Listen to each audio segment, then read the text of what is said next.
Vocês vão me ajudar a pregar? Amém? Eu posso confiar que vocês vão estar comigo. Então nós vamos bombardear o céu de glória a Deus aí. Aleluia. Eu estou muito feliz com os cultos de quarta-feira, principalmente porque, graças a Deus aí, Deus tem levantado umas pessoas para estar também ministrando, dividindo aqui o espaço comigo. E eu vou dizer para vocês, eu estou sendo muito abençoado. A gente tem uma turma seleta aí de pregadores e pregadoras abençoados, viu? Em nome de Jesus. Deus tem trazido mensagens revelada do céu para as nossas vidas, e tem sido uma bênção. Então, se você pode, não fique de fora, participe também dos cultos de quarta-feira, amém? Atos capítulo 20, versículo 7, você achou aí? Se você não achou, já já o Guilherme vai projetar aqui, nós vamos acompanhar. Diz assim: no primeiro dia da semana, eu já quero começar explicando para você. Muitas vezes você vai ver essa expressão na Bíblia. O primeiro dia da semana não é segunda, é domingo. Muitas vezes você vai ver também escrito assim: o dia do Senhor. Os apóstolos conversando entre si, ele diz: no dia do Senhor Jesus. Por que no dia do Senhor? Foi o dia que ele ressuscitou, domingo. Então, tanto no primeiro dia da semana como no dia do Senhor, está falando do domingo. Então vamos lá. No primeiro dia da semana, reunindo-se os discípulos para partir o pão. Eles estavam reunidos para uma santa ceia. Aleluia. Paulo, que havia de sair no dia seguinte, falava com eles e prolongou o seu discurso até a meia-noite. Havia muitas luzes no cenáculo onde estávamos reunidos. Estando certo jovem por nome Eutico. Como era o nome do jovem? Eutico. Esse nome significa afortunado. Eutico significa afortunado. Estando certo jovem por nome Eutico, assentado numa janela, caiu do terceiro andar, tomado de um sono profundo que lhe sobreveio durante o extenso discurso de Paulo. Quando o levantaram, perceberam que ele estava morto. Paulo, porém, descendo, inclinou-se sobre ele e, abraçando-o, disse: não vos perturbeis, que a sua alma nele está. Então subiu, partiu o pão e comeu. Depois de lhes falar até o amanhecer, partiu. Levaram vivo o jovem e ficaram muito consolados. Você pode dizer glória a Deus? Põe a mão e repita assim: Senhor Jesus. Não, está fraco, diga de novo: Senhor Jesus, que a tua palavra seja profecia para a minha vida. Fala comigo, Senhor. Usa a vida do pastor Júlio como canal de bênção para isso acontecer, em nome de Jesus. Amém. Aí você aplaude a Jesus, aplaude a palavra dele. Aleluia. Glórias a Deus. Aleluia. Hoje de manhã estávamos ali na sede, participando da Santa Ceia, e aí o apóstolo trouxe, ele leu esse texto, trouxe uma palavra, e eu quero compartilhar aquilo que Deus falou comigo, através dessa palavra também. Bom, Atos dos Apóstolos não foi escrito por Paulo, apesar de estar mencionando aqui o apóstolo Paulo. Tanto o livro de Lucas como Atos dos Apóstolos foram escritos por Lucas. Lucas, ele não era um dos 12 que caminhavam com Jesus. Lucas, ele se converteu durante a pregação dos discípulos, mas a gente acredita que ele conheceu Jesus, porque ele viveu naquela época, mas ele não era da linhagem dos 12. E Lucas, ele era um homem muito culto, muito inteligente. Ele era um médico, ele era um doutor. Então ele tinha uma inteligência, tanto é que o livro de Lucas, ele direciona o livro dele para o povo daquela época mais inteligente da face da terra. Porque hoje, se for falar hoje, o povo mais inteligente da face da terra é a igreja do Senhor, amém? Glória a Deus. Mas naquela época, havia um povo que era considerado o povo mais inteligente naquela época, que eram os gregos. Então, quando você lê o livro de Lucas, você vai ver umas palavras, ó Teófilo, ele fala, parece até a irmã Andréia ministrando, né? Na exegese da hermenêutica, né? Aleluia. A irmã Andréia pegou aqui e falou assim: abra seu oráculo sagrado no Vetério Testamentário do Pentateuco Mosaico. Aí você fala, meu, o que ela está falando? Aleluia, né? Então você vai ver umas coisas assim. O livro de Lucas, ele é um pouco complicado, porque ele está apresentando Jesus para este povo, mostrando que Jesus é o Filho de Deus, que Jesus é o Salvador.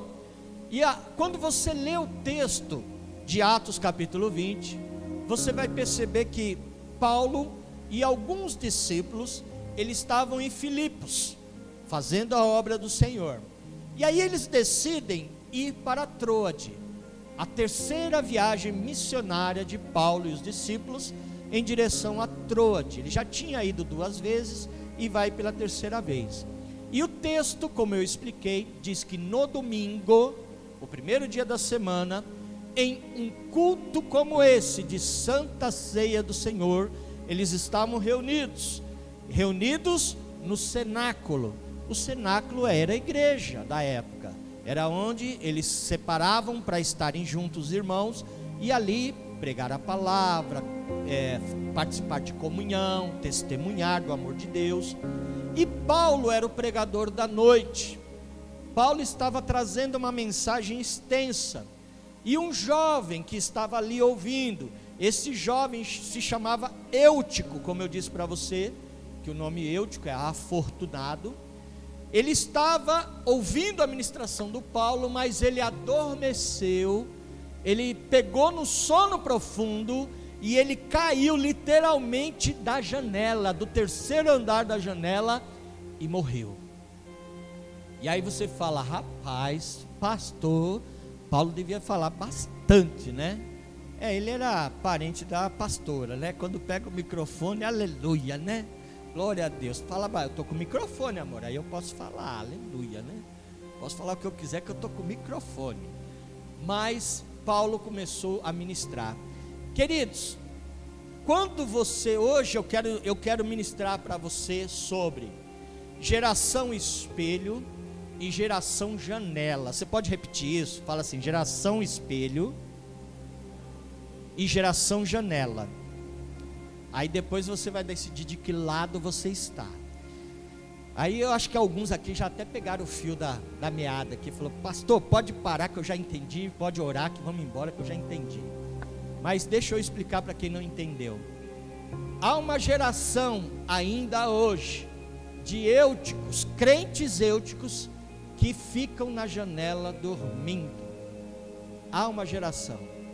E quando a gente fala de ficar na janela dormindo, e aqui eu li que Paulo pregava durante um bom tempo e ele adormeceu, eu me lembro de uma situação que eu e a pastora vivenciamos. Se eu não me engano, nem casados ainda éramos, acho que estávamos namorando, né? Um dia já me perguntaram, querida, como é que vocês se conheceram? Um dia eu explico para vocês. De repente, no dia 10 de junho, a gente conta a nossa história. Você conta? Não, eu vou contar que você ficou desesperada. Falou: meu Deus, eu preciso casar com esse galego lindo, né?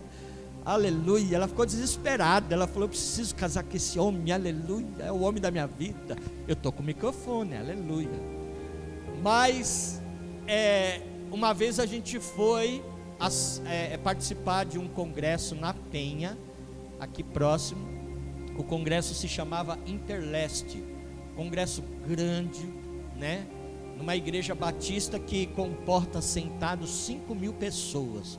É uma igreja grande.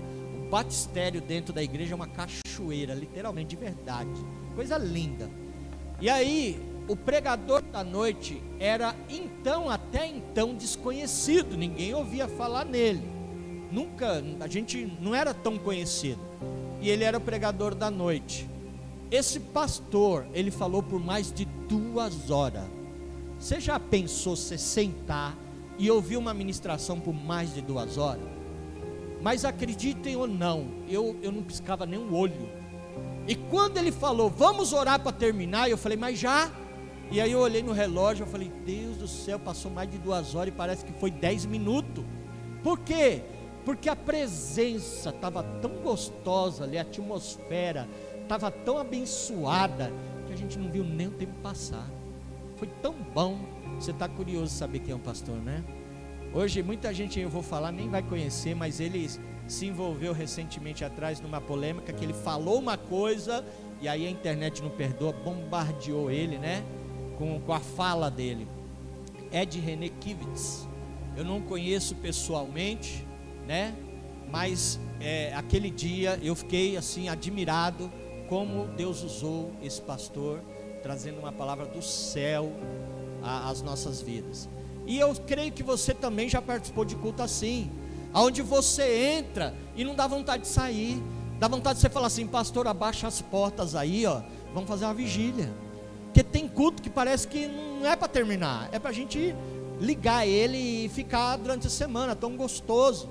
Talvez você que já passou pelo encontro com Deus sabe a sensação naquele domingo, quando a gente fala, ó, vamos fazer a mala e vamos retornar para casa. Aí você fala, não dá para ficar aqui, porque está tão gostoso essa presença.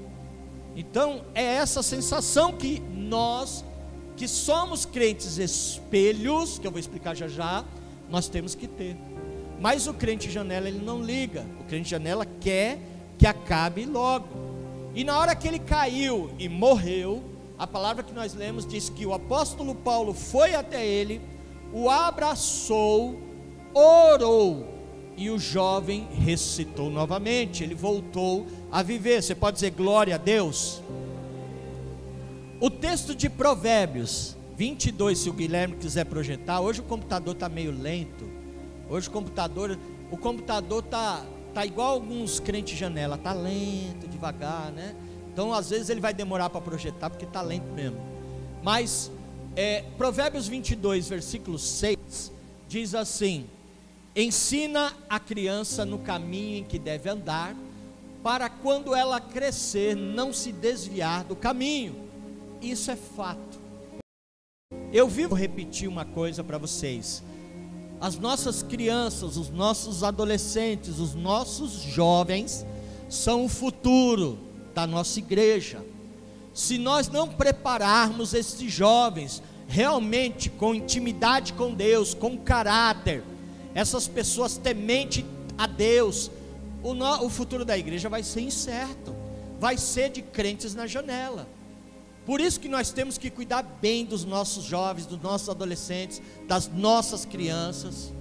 E infelizmente, hoje nós vemos tudo aquilo que nós aprendemos, nós crentes raízes, aí tem alguns parceiros meus aí, que são crentes raízes, crentes vintage, né? Lá de trás, muitas crianças hoje perderam essa essência. Hoje você pode ver quais são as brincadeiras delas. Aí eu vou falar, meu filho, olha lá, já vai meu pai falar, olha lá, ele fica ali, só balançando a cabeça, olha lá. Mas meu filho é dessa geração, eu chamo de geração Nutella, né? Ele fica bravo, fala, essa geração Nutella. As nossas brincadeiras, que nós brincávamos, a gente tinha, né? Os homens, né, Sérgio? O taco, né? E pá, né? Não donades, né? A bolinha de gude, peão, pipa.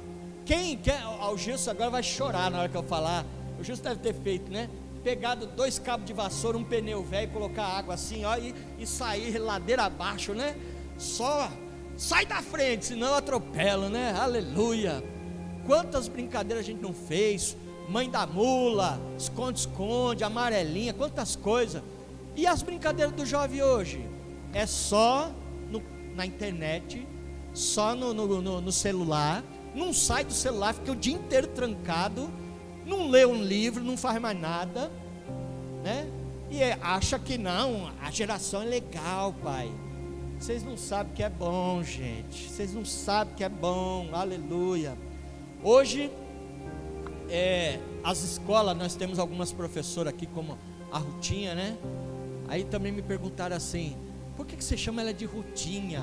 Ela vai ficar chateada. Não, é porque assim, gente, na época, eu não sei nem se o Gil sabe, mas na época nós tínhamos duas Ruth. Como a Rutinha é pequenininha, tinha uma outra que era grandona. Aí eu chamava de Rutona e Rutinha, né? Aí a Rutona foi embora, não está mais aqui, aí ficou a Rutinha, aleluia, né? E pegou, né? E ela é professora, ela lembra. Gente, quando a gente ia estudar, a gente honrava a professora, a gente respeitava. Às vezes tinha aula que o professor vinha, a gente levantava da carteira para receber. E ai de você levantar a voz contra o professor. E até porque essa função de professor é a função mais importante que tem. Porque toda pessoa que hoje é médico, advogado, for o que for, engenheiro, ele trabalha na NASA construindo foguete. Um dia ele sentou numa sala de aula para ouvir um professor e ensinou ele. Então deve ser a principal função que deve ser honrada e respeitada, é a de professor. E hoje, como é que está essa escola? Eu fico horrorizado, gente. O povo passa assim, passa, sem saber ler, sem saber escrever.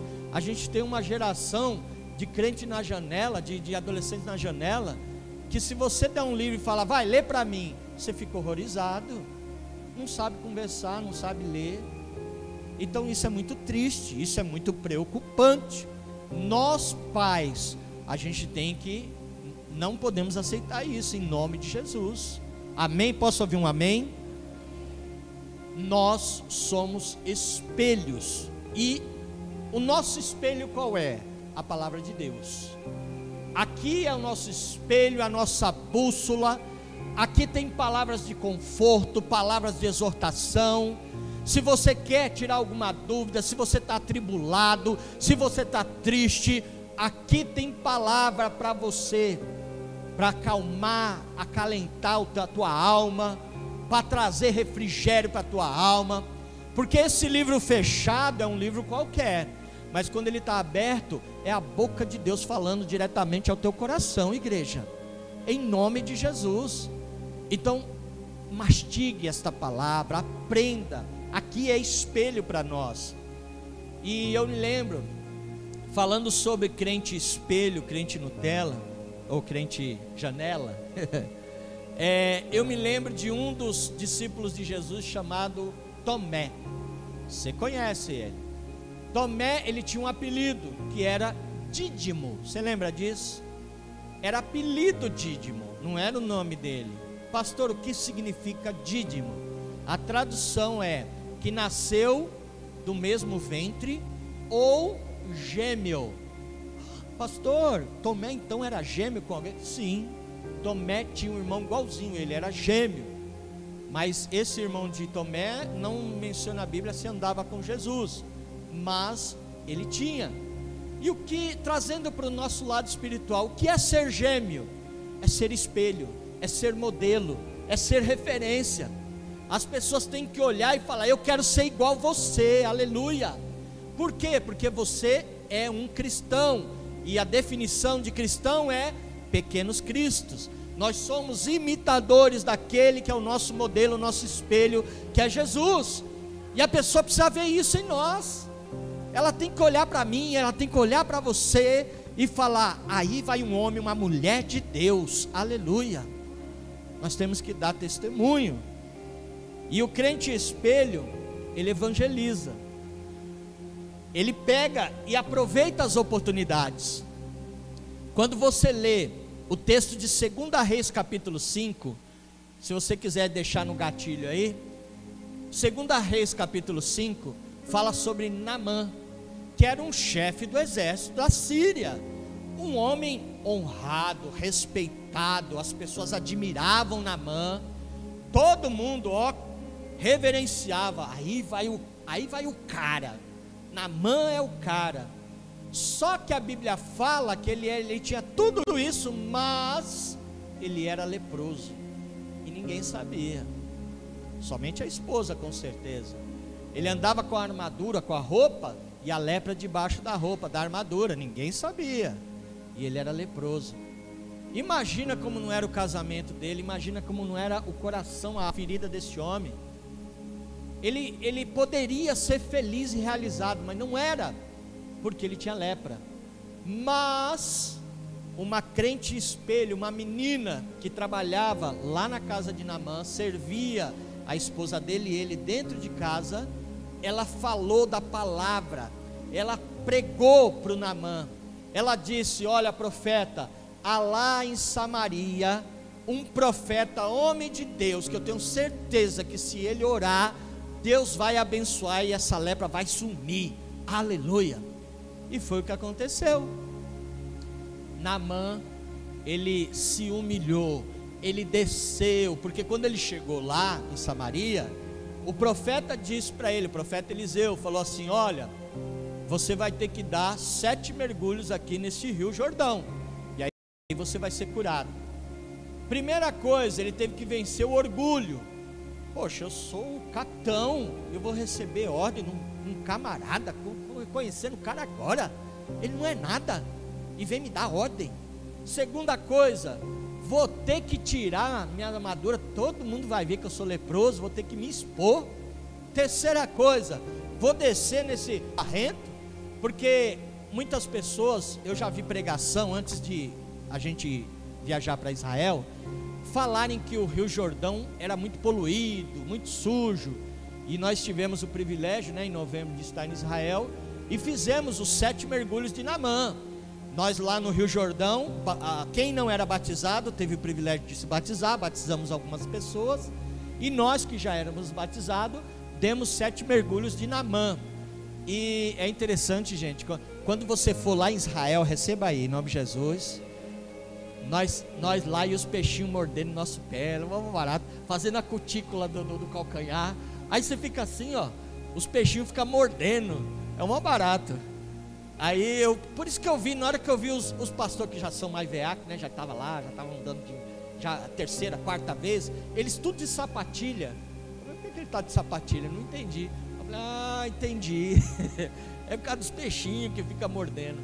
Mas a água, ela é turva, porque é uma água que tem barro, Quando você começa a andar, se movimentar, o barro do fundo ele vai levantando e a água fica turva, mas não é água poluída, não, é uma água turva. E ali na hora que ele obedeceu, ele desceu, aleluia. A palavra Jordão significa aquele que desce, e literalmente, quando você desce, se submete à palavra do Senhor, obediência a Deus, Deus ele vem com milagre na tua vida, e ele tem milagre para a tua vida. Então saia da janela e obedeça, e principalmente obedeça falando, evangelizando a palavra de Deus. Nós temos um amigo em comum que mora lá, a Cleidiane e o Marcelo vão saber quem é, até porque ele já esteve aqui, viu, Marcelo e Cleidiane, ministrando a palavra. É o apóstolo Léo, mora lá na Bahia. O apóstolo Léo Galego, ele não perde uma oportunidade, ele pode estar aonde for, ele aproveita para evangelizar. Ele é o cara que, se ele for comprar um bronzeador, ele está indo para a praia, ele vai comprar um bronzeador na farmácia, o farmacêutico pergunta assim: qual é o seu deixa eu ver qual é o fator de proteção desse camarada. Senhor, qual é a sua proteção? Ele fala assim: Jesus, aleluia. Ele aproveita, não perde a oportunidade de falar do amor de Deus. E assim tem que ser eu e você, aproveitar cada oportunidade que Deus nos dá. Você pode dizer amém? Aleluia. O crente espelho, o inimigo conhece o crente espelho, aleluia. Pastor, eu não quero que o inimigo, misericórdia, está repreendido, amarrado, o inimigo me conhecer. Não, ele te conhece, ele tem que te conhecer sim, porque quando você chega, você emana a luz de Jesus Cristo, onde está nublado, onde está ali trevas, a luz de Jesus te acompanha, a marca da promessa que tem em você te acompanha, aleluia. Lá em Atos capítulo 19, a partir do versículo 3, a Bíblia fala que alguns exorcistas ali, que viram Paulo ministrando, pregando, expulsando o demônio, achou legal. Falou: oh, que legal isso daí, ele põe a mão, ele fala em nome de Jesus, os demônios vão embora. Gostei, eu sei fazer também, vou fazer. E tinha uns lá, uns filhos de um sacerdote chamado Seva, e eles quiseram ir nessa onda aí de expulsar demônio. E quando eles chegaram em um endemoniado e falaram assim: esconjuro-vos em nome de Jesus a quem Paulo prega, o demônio olhou para eles e falou assim: Jesus eu conheço e sei muito bem quem é Paulo, mas vocês eu não conheço. E a Bíblia diz que o demônio pulou em cima deles, deu um couro, mas deu uma surra. Diz que alguns saíram pelados, com a roupa toda rasgada, que o demônio rasgou as roupas e eles saíram nus, correndo envergonhados. Queridos, o inimigo ele precisa sim conhecer. Quando você entrar em um ambiente, a presença de Jesus que há em você tem que fazer toda a diferença, porque você é um espelho que leva a presença de Deus, a presença de Jesus aonde está precisando. Você pode dizer glória a Deus? O crente janela, como a gente já falou, ele não gosta de ouvir a palavra.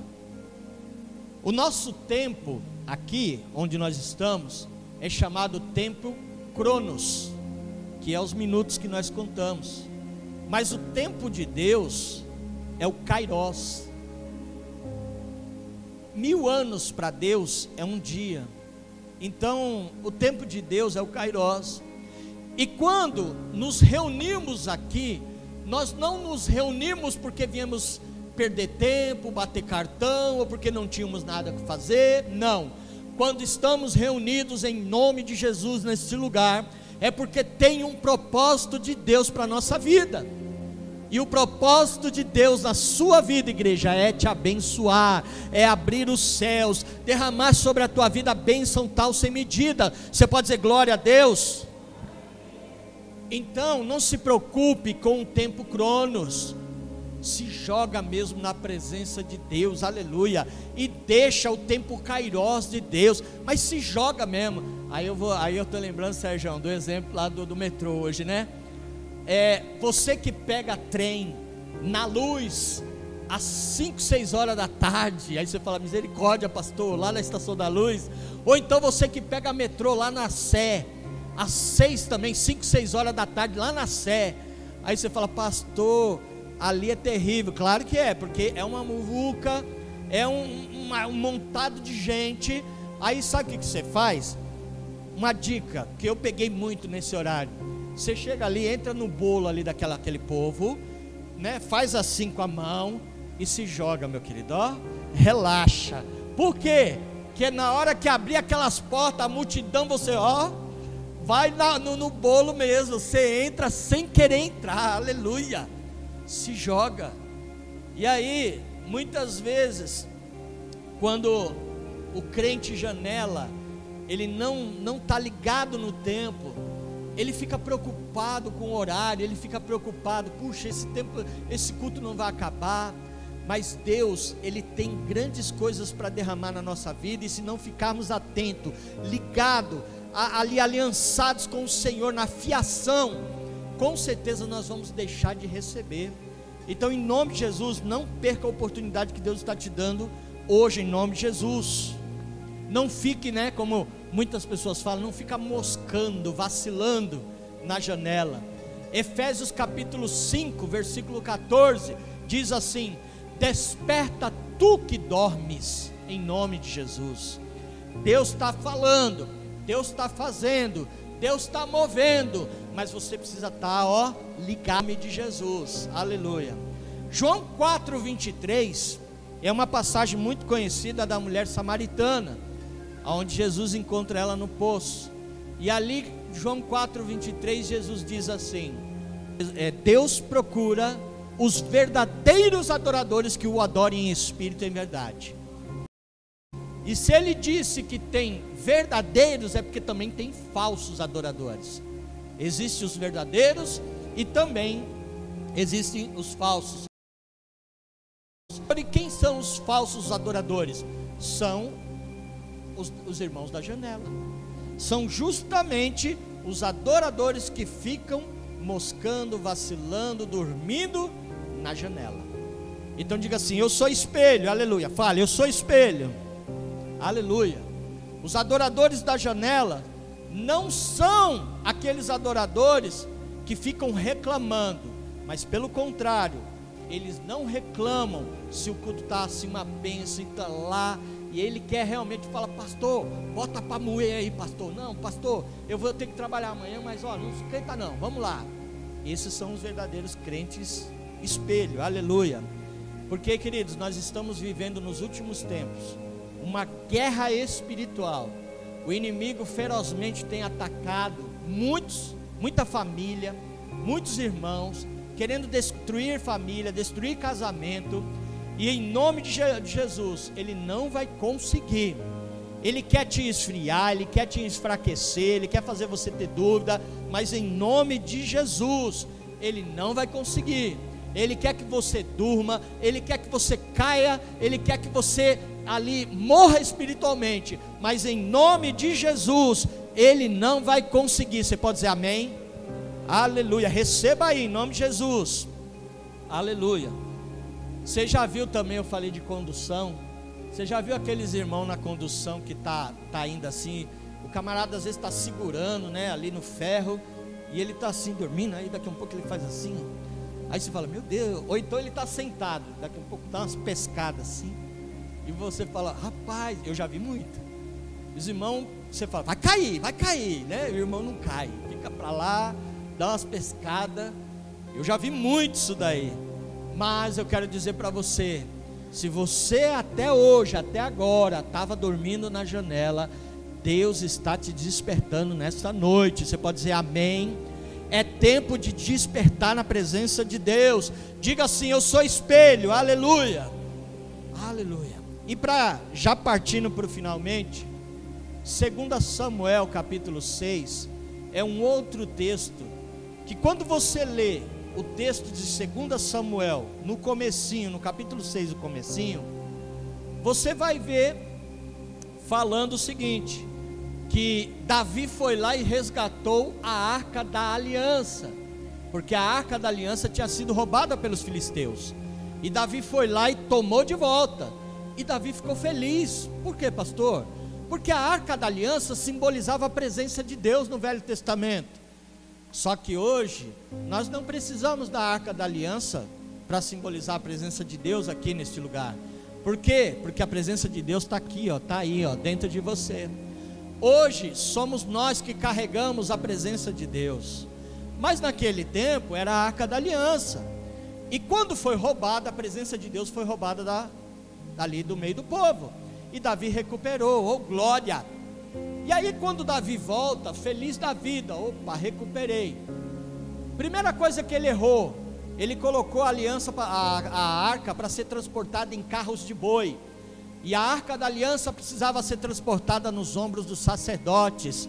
É no meu e no seu ombro que a presença de Deus tem que ser transportada, não é em qualquer lugar. E ele errou nisso.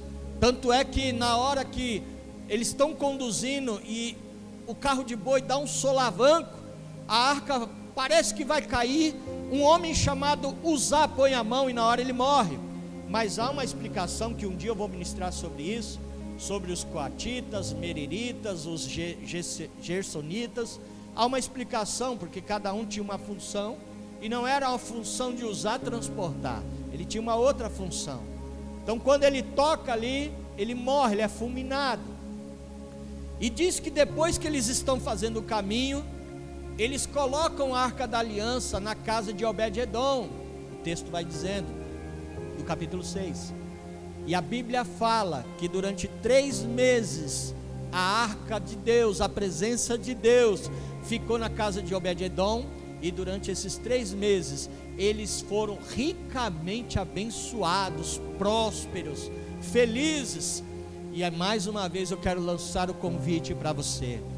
Abra a tua casa para nós fazermos uma célula, para nós fazermos uma casa de paz, porque quando você abre a tua casa, a presença de Deus entra ali, e com certeza, aonde a presença de Deus está, a alegria, a prosperidade, a vida nesse lugar. Então pensa aí com carinho, em nome de Jesus.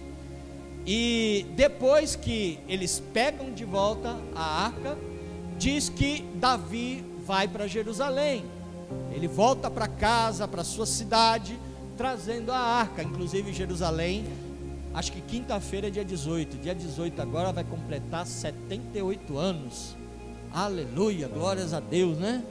Maravilhoso, penso aquele dia que eles foram declarados como nação. Então faz 78 anos, vai ser uma festa linda, aleluia.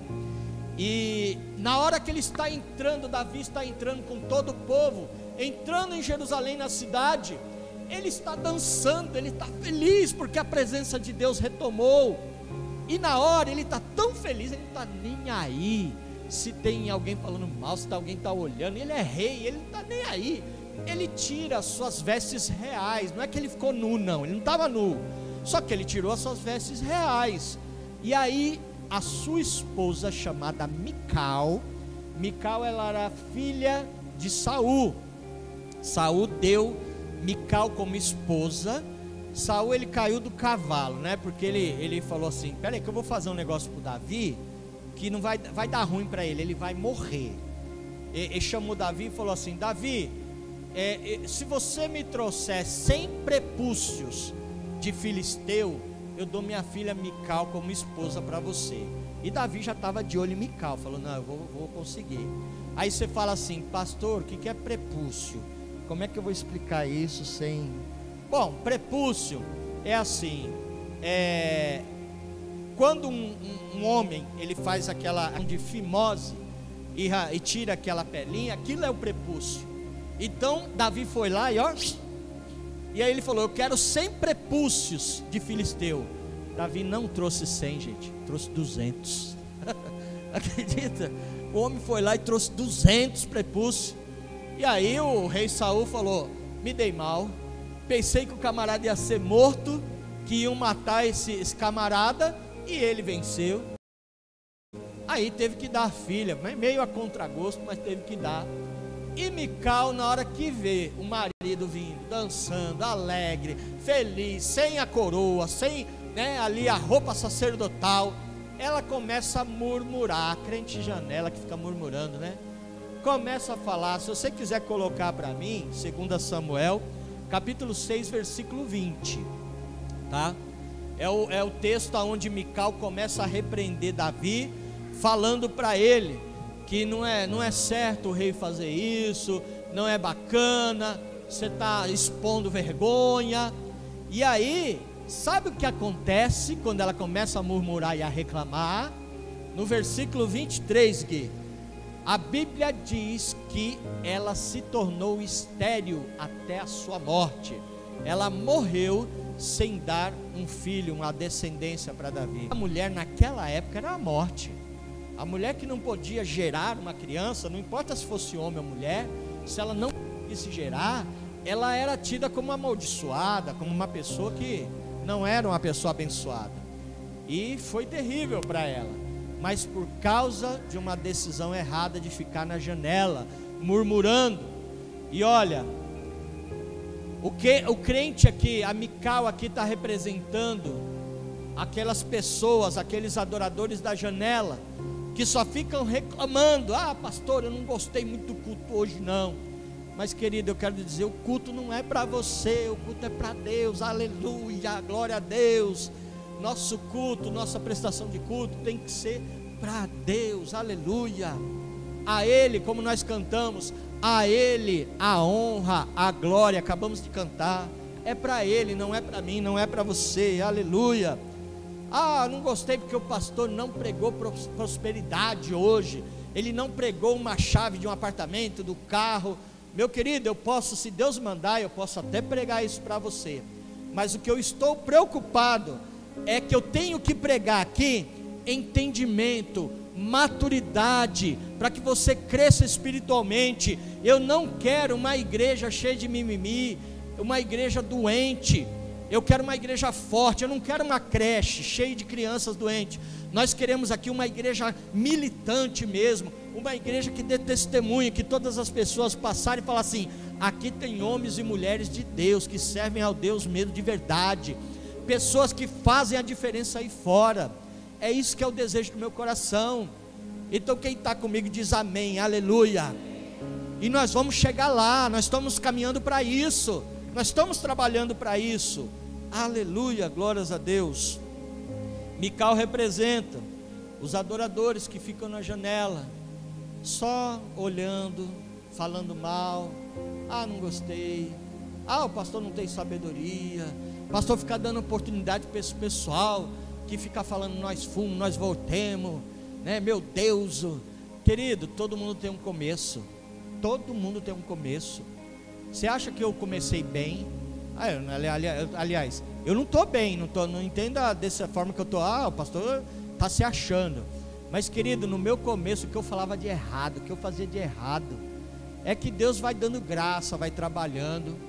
O meu amigo gordinho, quando a gente foi pela primeira vez numa igreja pentecostal, a gente era de igreja tradicional. Aí a gente foi visitar, um amigo chamou a gente para visitar, a gente foi no culto, e nós não sabia. A igreja pentecostal tem esse negócio de oportunidade, né? Quero dar oportunidade aí para o irmão. Aí deram oportunidade para meu amigo gordinho. Meu amigo gordinho, o que eu vou falar? Aí parecia que ele estava na feira vendendo caqui, né? Caqui, e assim, ó, caqui, tremendo. Não saiu nada, sabe? Não falou nada, ficou morrendo de vergonha. Mas ele falou: eu vou trabalhar nisso. Meu amigo gordinho trabalhou. Hoje ele é o apóstolo Ronaldo, nosso apóstolo. Mas ele teve um começo lá atrás. Eu tive um começo, você teve um começo, né? Em nome de Jesus você vai chegar lá. Diga: eu sou crente espelho. Diga aí. Diga assim: é tempo de gerar. Diga assim: eu vou sair da janela. Aleluia. Então você que vai sair da janela, fica de pé em nome de Jesus.